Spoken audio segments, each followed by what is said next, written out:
It's a huge night for Manchester City and their quest for the treble. They take on Real Madrid in the first leg of their Champions League semi-final tonight. We can speak live now to City fan Steve McInerney of the esteemed company YouTube channel. Good morning to you. How are you feeling ahead of this game tonight? It's massive.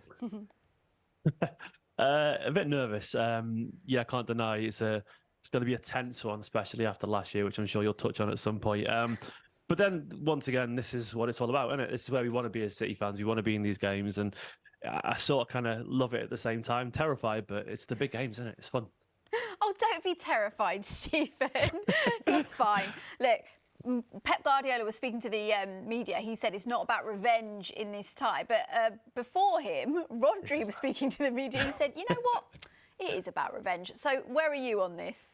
Nah, Rodri's right. It absolutely is. I mean, I get why a manager would feel different to the players because the players were on the pitch and felt it. As a fan, of course it is. It absolutely is. I mean, not that we can influence it from, well, I guess we can in the stands, but it is. I mean, the pain of that game, it haunted us. We were so close to, another Champions League final, and Real Madrid did a Real Madrid, it was just utterly painful. So yeah, I do think there's an element of revenge, and I think, to be honest, the players are mature enough and focused enough to use that as energy. And Rodri's an intelligent bloke by all accounts, and if he's saying that, I'm sure it's probably the mood in the dressing room, and it's definitely going to be the mood in the stands. So yeah, I hope they're on the other end of it because it was horrible. So fingers crossed it'll be them suffering instead.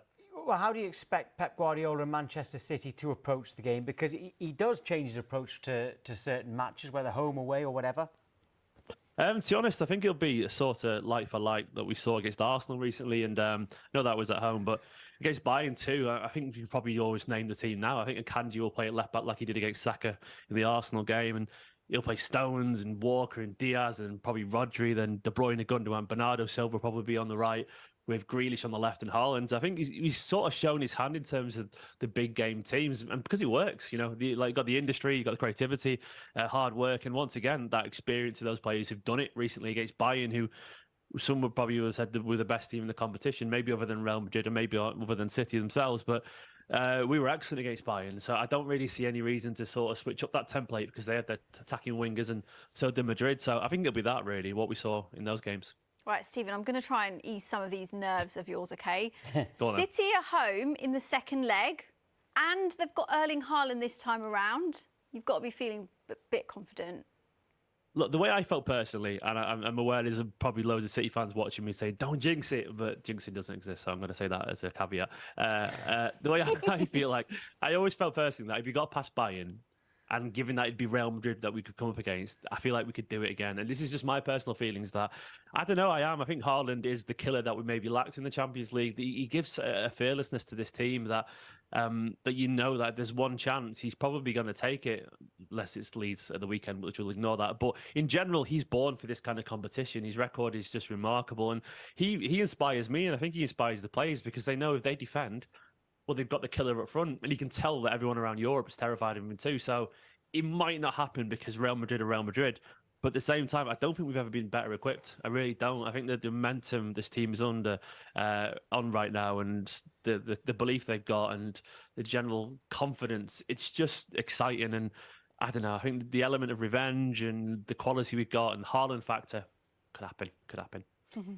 Saying jinxing doesn't exist definitely won't help. It doesn't. I can't influence it by talking to you guys. I can't do that. That's probably my way of reassuring myself, to be honest. In terms of, let's face it, we can ask you about it. Pep Guardiola doesn't like being asked about it, but the treble, is this the biggest game standing in the way of that treble, or is it still winning the Premier League? Is it still having to beat your Manchester rivals in the FA Cup? I must say, yeah, like the list of fixtures is probably the biggest game until the next biggest game, and then until the biggest game after that, and the one after that too. Even if we get through this game, then we've got Real Madrid at home, then we'd have a Champions League final, then we'd have a Manchester derby in the final, then we've got Brighton and Everton fighting for it.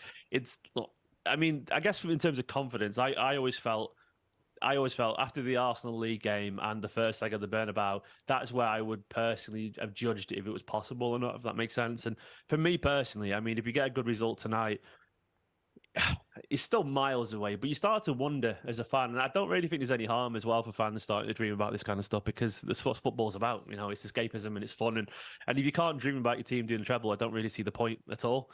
It doesn't mean it's going to happen, but a good result tonight, it's close. It's closer. Just on that, Stephen, do you think that balancing the demands of the semi-final and then also the title race will affect their chances in either competition? It's hard. It's really hard. It's easier for Arsenal, one game a week, and it makes it definitely a lot easier. But I guess the only thing I would say is that they've been there before. We've semi-finals last year, final before that, and won the league each time then. So even though we may slip up somewhere, we've shown that we're used to this amount of games. There's only one extra game we missed out on last season with the Champions League final, but it didn't affect us getting over the line in the league, and we've had some close competition for Liverpool to get there in the past. So I do think we've shown we're capable, but it is harder. There's absolutely no doubt. The players are tired, and it only takes one mistake, or it could have been in the weekend, the penalty missed, Leeds rallied at the end, and that could have set us back after then Arsenal beat Newcastle.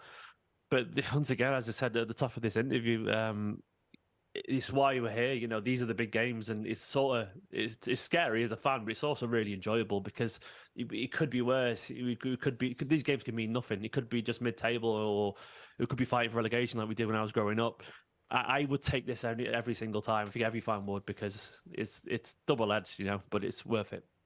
Yeah, well, there's lots of fans who'll remember you being in the third tier as well. And I remember. I'm 37. Still got great crowds down at Main Road as well. Fair play to you all for that. If you can win the treble, I know it's an if, all right? I'm not trying to jinx it, like you say. Will this be one of the greatest, well, definitely one of, will it be the greatest side in Premier League history? Well, I will feel that way. I will obviously will feel that way. I think, to be honest, I think the stats and everything would make the argument more than ever I could do. What Guardiola had done, breaking records, winning trophies, 100 points here at one point. I know it's a different kind of era of that team, but 3 in a row to in the league, but capped off by a treble. I mean, if he does that, it's sensational. It's incredibly hard to do, and you'd be very, very bitter to not put City in that argument. At least, I think people would have to really force it. So I think that I personally would feel like they are. I feel like this City side is an absolute beast. But let's have that conversation in about a month's time, if that's all right. It's been great to talk to you, Stephen. Right, look, you need to calm your nerves because it's quite a long time until kick-off. Maybe go back to bed or something. I am. I've been up since 5 a.m. with my son, so I'm going back to bed. So after this, Good luck for tonight. Sleep to the cop. Cheers. Thank you very much. Have a good day.